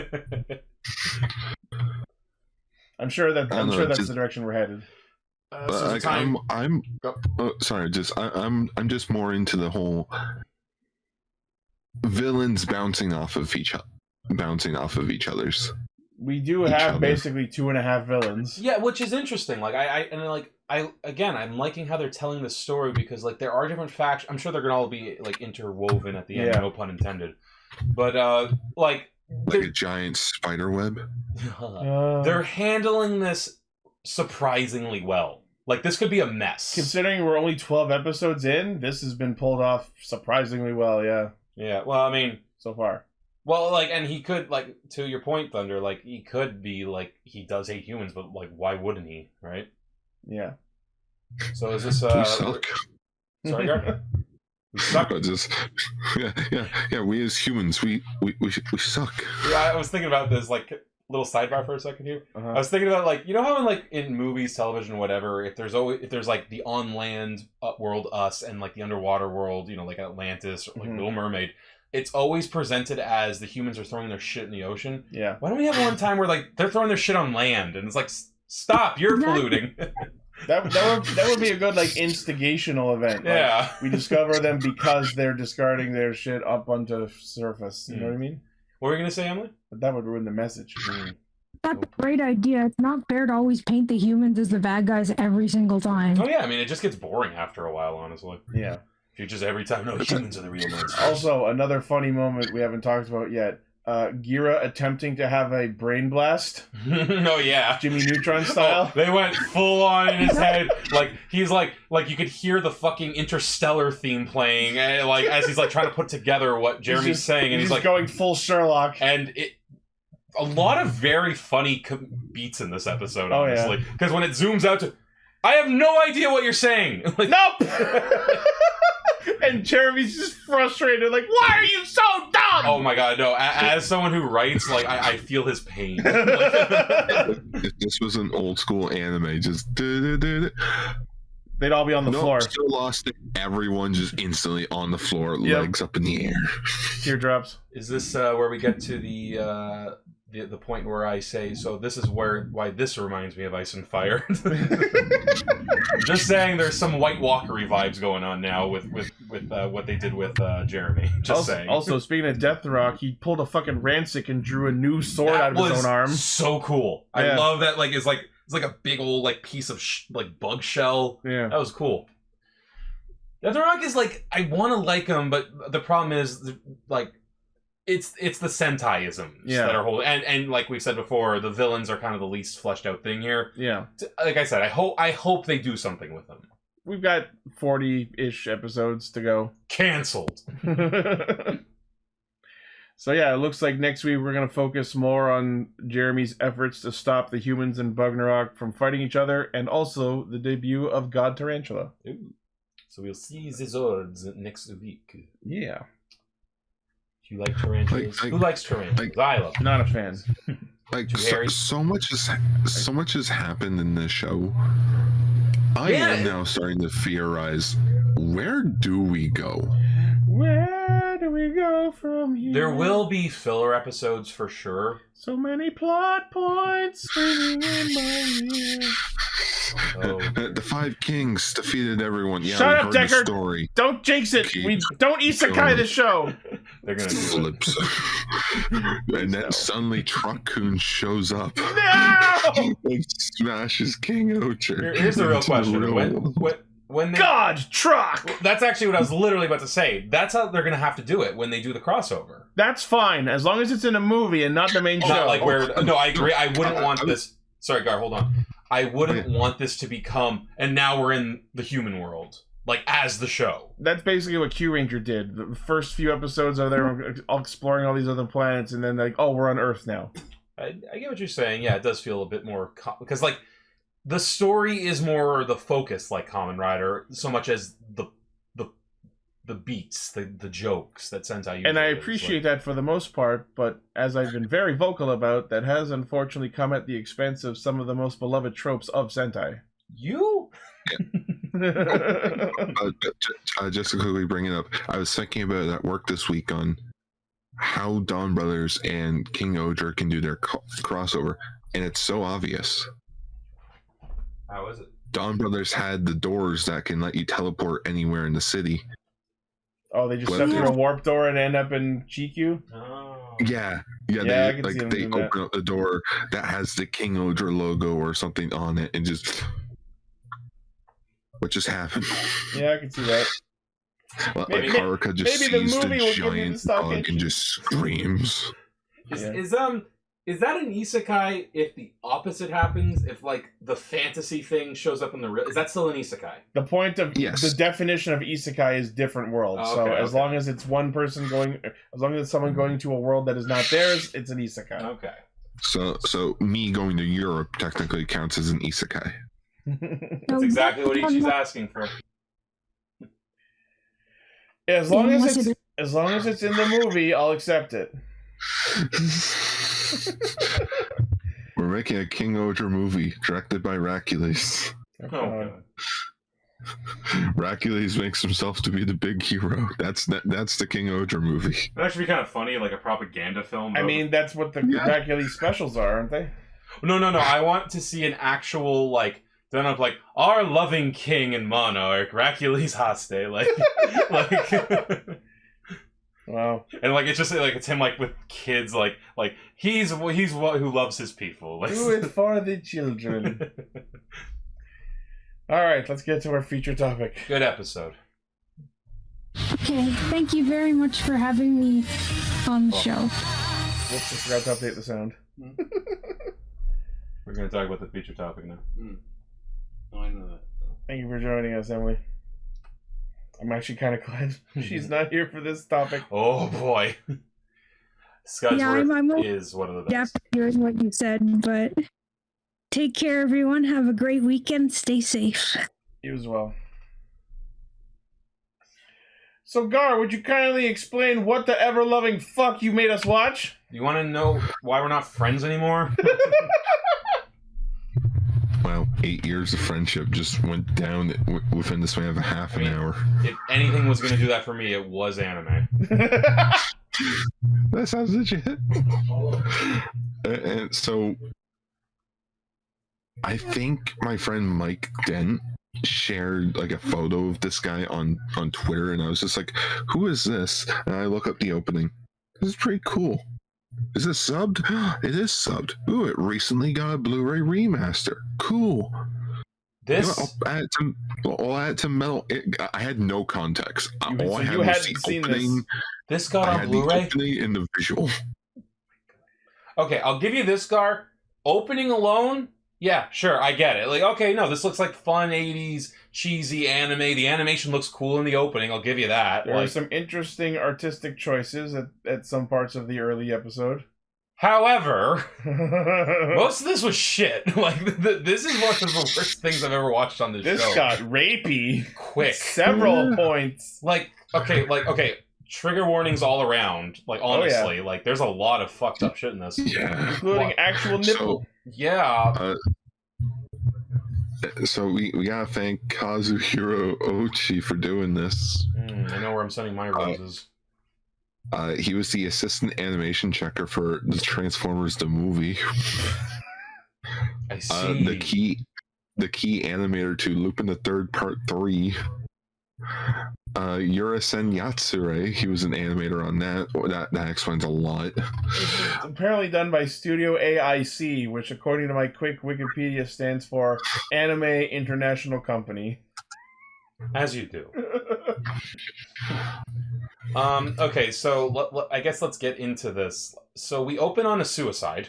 Yeah, it literally starts with some random jumping in front of a subway train. Which, okay, at first I was like, okay, that's dark, but you can open something that way. Maybe this is going to be dark, because it was done, like, the first, like, minute or so, I was kind of like, okay, this might be interesting, like, because the animation was kind of, it's so weird. The animation... It's 80s as fuck. Not only that, though, it goes from, like, super bad to super good. Anyone who's not a main character gets basically not animated. It felt like I was watching Fooly Cooly. Like, at first it felt like, okay, this could be an artistic decision, because, like, everyone else is in black and white, the one person we're focusing on is in color. Okay, that's fine.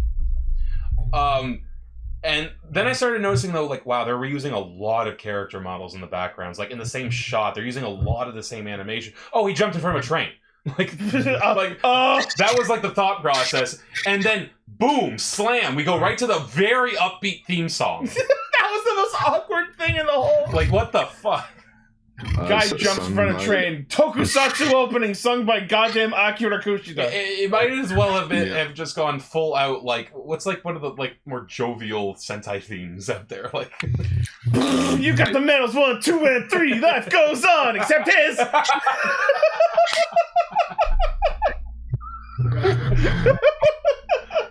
Oh, dear. So like the opening, it was pretty cool. It's like, okay, I can get behind this. Oh, there's a Space Shuttle Charivan reference in the opening of him walking with the sun. Yeah, because then it gets really weird and convoluted real fast. Like, so this was the adventure of the transfer student who was secretly a tokusatsu detective infiltrating a cult of Sailor Moon villains. You get all that? Also, do you know who voices the main lead? No. I didn't catch the voice. Toshihiko Seiki. Oh, of course. I should have noticed. Momotaros. Momotaros from Den-O among tons of other anime roles. Oh, okay. Okay, so what was weird is, like, I don't know, this felt like they needed more time, as much as I hate saying that, because so much of this felt rushed. Like, this felt like the rough cut. Yeah, like, there's a lot of nothing going on in this, because, like, we get to the, like, there's, like I said, there's so much repeated animation, there's so much bullshit, like, in this. Like, it also weirds me out how there was just that one dude, Gomi, who is a high school student, but was clearly an adult man. Well, they were, they understood where Sentai was going. Like, I felt like I was watching Yu-Gi-Oh! Season 0 again, it's just Ushio. And I have to assume this is intentional, because he looked a lot like Sylvester Stallone. Like, a lot. Like, and he's like, hey, don't sit there. Forget the last kid that sat there, he dead. You did. You saw it in the opening. So, I also like that his name was Gomi, which is the word for trash. Of course. Okay, so up to this point, I was kind of enjoying it. Because, like, one, like I said, that opening, it was weird. I was like, okay, that's interesting. And then it just started becoming, oh, this might just be fun, trashy anime. Like, the moment we saw the guy, like, just, like, doing the pose where he's, like, kicked back on the on his chair and table, and he's, like, shirts down. I'm like, okay. Transfer student. Like, and he's, like, 40 years old. Like, it's like, I was like, okay, this could be fun. Then it got real dated real fast. Oh, boy. I do kind of enjoy stuff like this in, like, a time capsule sense. Like, wow, you could not make this now. No, for the most part. Unless it was just straight up porn. Like, and that was half this episode, was like, when's the porn gonna start? When's the fucking? Because, like, it gets, like, real violent real fast in ways that don't feel like they want it for the... earn, that's a good word for it. Like, it feels like, well, we're an OVA in the late 80s. We can get away with what we want. It's time to have the violence of women seen. Like, because, like, yeah, he punches her first, right? Oh, yeah. Or smacks her around. We get a real classy panty shot from that. Thanks. One of several. And like, then, like, they're just straight up assaulting her. Yeah, he's on the desk, on her. He's groping her, like... Pulling up her skirt. And our hero's sitting over there. The protagonist has just been sitting there the whole time and chooses to wait until his arm is up her leg to fucking do something about it. It almost takes to the point of dick out before our protagonist... like, okay, I'm gonna stop this.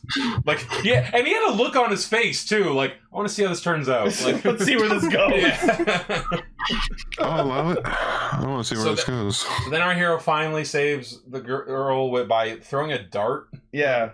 He's got darts. Oh, and so can we talk about Sylvester's, like, cronies? Like, because... Like, one was like this blonde guy with a pompadour. The other guy looked like he had like the spiky orange hair. Like the three of them together reminded me of the Vaporeon brothers. Like it was very weird. That one dude with like the two-toned hair looks like he could have been a side character in Hunter x Hunter. And you know, then they fucking fight and shit. And then the teacher finally shows up. It's like, God, like, and like, this is just a sad thing to think about because wow, like people really didn't give a crap about sexual assault in the 80s, like at all. Yeah. Like that whole scene didn't feel like they were like, oh, we're gonna show how like bad it is. It felt like, again, gratuitous fan service. Exactly. That look, yes. Like man's just sitting there watching. And yeah, then the teacher comes in and the punks decide to fuck off. And then the main character, on his way out, just gives her a good old slap on the butt. Just old goosing it. And apparently they're best bud. Like, granted that we eventually find out that the two of them are working together. They're like agents infiltrating. That doesn't make it better. No, but like without that context, him just doing that to her seems completely fucking out of nowhere. Like just fucking like. Well, no, again, it's, I'm a guy, she's a gal, pinch the ass. Yeah. Like, ugh. Like, okay, like, maybe like next later... time I should watch the feature topic. Fucking maybe. But you didn't watch this? Not before putting on the schedule. Oh, like I said, I'm not even against, like, we're talking about it. Like we got... we're talking We got stuff to say. Like, it doesn't always need to be positive. Yeah. But yeah, like... You know what was positive? The ad for Coca-Cola. That was the funniest thing. It's like, at first my mind, whenever I see any form of product placement, my go-to line is, boy, I could go for a nice, tasty blank, no matter what it is. Yeah. Like, it could be for fucking, like Avis, like, car rentals. Hail, Avis! I sure could go for a tasty Avis right now. So I was gonna do that, but then I was like, wait a minute, that's not, what the hell? I had to go back. I'm like, no, that says Coca-Cola. But it's like, it had the fucking, like, the right script and and it's so prominent in the shot that I'm like, wait, is this product placement? And they just Englished it. Yep. Is that possible? There it is, Coca-Cola. What's it say? Trademark? Trademark Rego? Enjoy. I have no idea. I don't know either. Anyway, that's going in the thumbnail. Imagine, yeah, no, well, I mean, to be fair, I wouldn't call this really gore porn, but there's some involved. So anyway, after we get some brief shots of, like, this weird red-eyed guy in the mask, we then cut to him back at school the next day, and we meet Amakusa Shiro, who is immediately predicted to be the villain because subtlety is not a thing this episode has. Like, okay, not even the fact that he's okay. We're introducing a new character, fucking 2/3 into the thing. He has the red eyes still. Yep, his eyes are all red and creepy, and he's all abrasive, and he's like, "We don't allow motorcycles here at school." And this asshole proceeds to immediately produce, "I have a permit for this motorbike." I did the old Ron Swanson, I can do whatever I want note. This just says I can do whatever I want. Oh, wait, we gotta talk about the best burn Romeo ever. and Juliet one. Sorry, say again? Sorry, Gar, what? Oh, just, hey, it's better than the Romeo and Juliet clause. Oh, yeah, ew, yeah. Ugh. Don't look that one up, people. No, remember the greatest burn ever, especially for this audience. Don't read so much manga. Oh yeah. Yeah.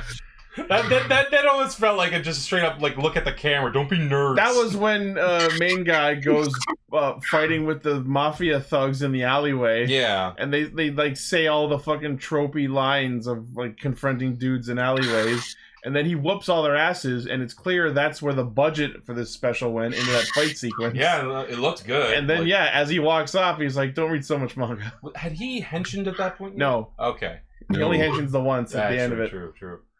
So, yeah, after the permit for the bikes, I don't know what the hell the plot is at this point. It's the two of them investigating this, culty mafia that are kidnapping and murdering people, I guess. So we get to see we see the teacher investigating the bar, Ohger. Yeah, they had a weird name. Full of fucking Sailor Moon wannabe villains. Yeah, okay. So we gotta talk about that for a second. There is a evil clown, shockingly large amount of stuff that resembles Sailor Moon in this. Yeah, and this predates Sailor Moon. Oh yeah. Oh boy. Yeah. So the teacher, I keep forgetting her name. So she goes into this bar, tries to find Gomi, the big dude. And she gets attacked, but she kicks ass at first. She kicks ass for a little bit, but of course she's a woman, so she eventually gets overpowered by sheer numbers. And then it happens. Then they just start ripping her clothes off, including an actual nipple shot. Yeah, and again, it's like, ugh, this is uncomfortable. This is, again, gratuitous and unasked for. Yeah. You guys see my problems with this. And then, the high school main female character gets, hypnotized, and then they try to feed her blood, and then there's a tuxedo mask moment or something. Yeah. It turns out one of the clowns is Hikaru in disguise. Haha! I like the part where, Go ahead, I forgot to mention that one of the biggest complaints about this was that it was too rushed. No. It definitely looks like it was... Like we said, this looks like it was the rough cut. There's just so much time, the animation goes fucking wonky, the story makes no sense, and they're running through everything. Yeah. It's I guess that's what you get when you have 1, 2, 3, 5 animators. Jesus. For a 30-minute special? Jesus. Wow. With their own unique art styles. That explains why the whole background characters don't get full character models thing was not consistent. The pieces fall a little more into place, don't they? So, Amakusa Shiro reveals his true form, and it's just a horrifying giant monstrosity kit bash of different monster parts. Kind of neat, just a little out of place, I guess, but, It's just generic monster. There's nothing particular or thematic about its design. It's just big fucking monster. Yeah, then it had Resident Evil eyes on the shoulders. Again, and it spit fire. This anime, this OVA wasn't good, but it is prescient. If anything, it just predicted a lot of shit. And then we get the actual henshin. Hikaru turns into Hikaruon, and I guess I can throw this under the list of toku heroes who use their own name as their hero name, kind of. Close enough. I was a bit upset by the fact that there was no real, origin behind the powers. No, he I just can do it. has it. He's a Metal Hero. That being said, It's almost like they wanted this to be like the pilot that they used to pitch a series that never happened. yeah, it does have a bit of that feel. I'll give it this. Like the henshin itself was kind of neat looking. Like it felt like of the time. You know, the whole like, arms and shit. I like the suit. The suit was alright. I like the color scheme of it. I like black and red. It definitely looks like a Metal Hero. It had all the bleeps and bloops too. Yeah, that was like there were some good glory shots in this. So we see In him. the eye catch, there was the live action suit. Yeah, I saw that. They built the suit to show it off for 3 seconds. Like Gar, what was that? Like They apparently just did it because they could. okay. Like, so that's why there was less budget in the animation. where is that suit now? I will make an offer. No joke. I could not find any like clean or like any shot of that suit. And I'm just like, why didn't you just do that? Like that's so interesting. Like it's more interesting than the thing itself because again, this story is very like not a lot happens. The protagonist sucks. Like he's just a generic anime protagonist boy. I know, like he is 80s anime protagonist, like down to the goddamn gloves. I was gonna say the gloves. I think in a weird way it feels like the creator of this was a fan of like the Space Sheriff shows. Mm-hmm. Well, like that's what I'm reading now is that it was a tribute to Space Sheriffs. Yeah, like he liked it, but I feel like he didn't understand it, if that makes sense. Yeah. Like it looks the part, it just doesn't do the part. Yeah. So he shows off his stuff. He's got the beam gun. He's got the bike spare on, and He's then got the laser blade. He pulls the katana out of the pistol somehow. I mean, that was cool. I actually like that shot. Like again, the look of this works. Like this could feel like this could have been its own Metal Hero thing. Like yeah. But I guess the point of it was just to be we're fans. Let's make our own. Yeah. Which also like I'm reading this. Or you tell me. Apparently this like. It visually looks like Charivan. Yeah, Space Sheriff Charivan. Hang on. Yeah, I can see a bit of a resemblance. I will say the one shot in this thing that I thought was genuinely cool was the first person shot inside the helmet. I wanted to say that legitimately made me go, "Whoa, that's cool!" Like that looked like something out of Terminator, but I love like the visor was in the frame. Like it looked like Metroid, honestly. A little bit. Again, something I wonder. Wonder how many people saw this. Yeah, like that it's not the same, but I like again the black and red color scheme. Yeah. But I thought it was a cool looking. Like the animation was really well done too for the suit, you know. Yeah. But overall, just so he does Justice Blade and then finishes him off with Just Bang Break. Oh God, this show. And then they've killed the monster, and then Hikaru transfers out of the school because they reveal that Hikaru and the teacher Azumi were a pair of agents who infiltrate schools trying to take down this evil monster cult. And it literally ends with him assaulting her again. Yeah. Oh, and also there was one shot of like the high school girl who was like, and then Gomi, the bully, like comes up at her out of the shadows. And they reveal that he's got a really fucked up mutated face now for a reason that's never explained. And then they don't show what happens to that scene. And then at the end of the special, he's just back to normal and alive. Yeah, and he's like running the coach, like he's like coaching people, like they're doing jogging, and I'm like, this guy's a rapist. Like, someone do something. Like, he shouldn't be allowed in school. No, he's 40. Like, I'm a man. I'm 40. You graduated 13 years ago.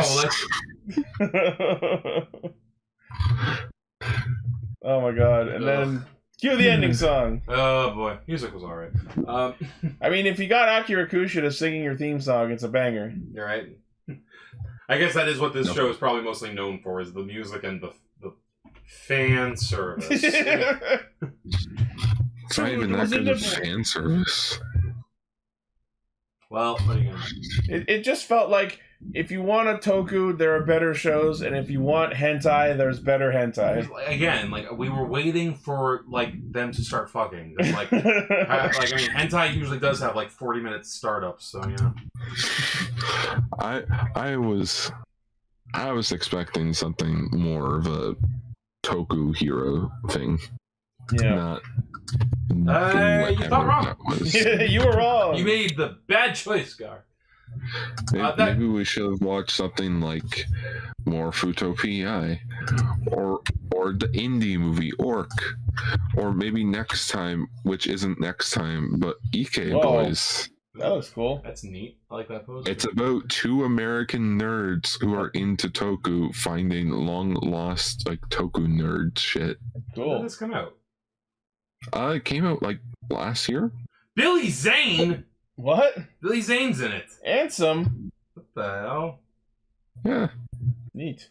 Put it on the schedule. Put a cork in it, Zane. It's currently available for free over on Show Factory. Interesting. Neat. It's a cool suit. Yeah, this wasn't good. Don't watch it. It's not even worth the 30 minutes of watching. Like I think it's like I said, I think it's an interesting time capsule because there's like just I do find it interesting to see shows where like, wow, this was just what it was. Wow. There is some good animation, but like there's better ways to spend 30 minutes. It's less than half of it that's good. Yeah, like much less. It again, like I gotta admit, it got reactions out of me, so like that's something. But yeah, if you're like looking for bad 80s anime, this is absolutely on your list. Yeah. See, like when we talk about stuff like this, it's not always, you know, I do like different shit, so I gotta give it that. Like that's different for this show, you know? Yeah. So yeah. Any other closing thoughts, Gar? Well, just go watch Gavon. It's also available over here in the West legally. Yeah. There are better anime toku shows out there, like Miss Kuro Itsu from the Monster Department, or Love After World Domination. That one. Don't read the last volume; it was utter crap. The series got canceled, so they rushed an ending. Speaking of cancel, let's cancel this podcast. And no. All right. Well, that is Castranger for the week. Thank you all for listening, watching, liking, favoriting, sharing, subscribing, hitting the bell, and being awesome. Jikai Radio Sentai Castranger. Next week we'll be talking about the Geets Revice movie, Battle Royale. I have already watched it. It was real good. I watched it with you. I had food poisoning. That's good. All right. And of course, I have to shout out our currently active patrons on Patreon. That would be Blaze, Armorhide, Sentai VT, and Michael Harper. Thank you all very much for your support. And of course, you could be added to this list of names by checking out our Patreon.